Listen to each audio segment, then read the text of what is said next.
So in this video we're going to look at how to release and lubricate the buttons on the syringe. So occasionally the buttons will get stuck down or become stiff, and the buttons just simply lever upwards. So in this video I'm using some pliers, but you can use any kind of lever tool really. So they just simply place under the button like so, and then lever upwards, and the button just comes out. So you can do it for both of them. And there's a little spring underneath which must remain underneath the button, but the brown O-rings, as you'll be able to see in this video, just benefit from a bit of lubrication.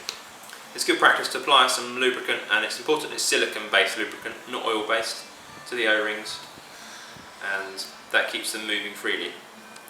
So just a tiny bit of lubricant is all it needs, like so. Once that's done, you simply reassemble. The springs go back in first, and the buttons will just push down on top of the springs. No tools needed to reinsert, and then they should spring up once that's nice and lubricated. So often syringes have a problem with water getting into the air, and this is often a result of the O-ring inside the head. So this can be very simply replaced. You just need a 4mm Allen key, and it inserts into where the tip goes, and then you twist it anti-clockwise and the head comes out. Inside the head there's a very small brown O-ring right at the back, and that O-ring is what you need to replace. So with a tool you can dig that O-ring out, push a new one in, and it's quite important it's embedded into the hole at the back. So I normally tamp it down with an Allen key so it's secure in place. Once it's in place, you then reinsert the chuck. It's got a groove in the outer surround, and it's quite important that that groove lines up with a pin at the base of the head there, otherwise it won't work. So as you can see here, I'm lining it up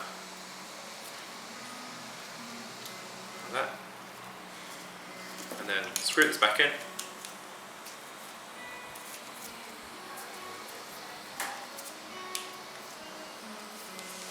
And you're done. For good maintenance on a syringe, it's important to make sure the quick disconnect valve inside this body here is released from time to time. Probably once a week is okay.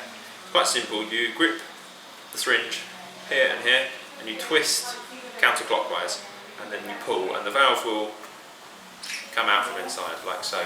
When you twist the end part, you should have air and water coming out, and that's the sign of a healthy syringe. When you put it back in, it's very important. You insert and then you twist back. If you don't twist back, the syringe does not work. So it's very important. If you keep this twisting, if you keep twisting it regularly, perhaps once a week, you'll make sure it doesn't seize up, which means it can be serviced properly in future.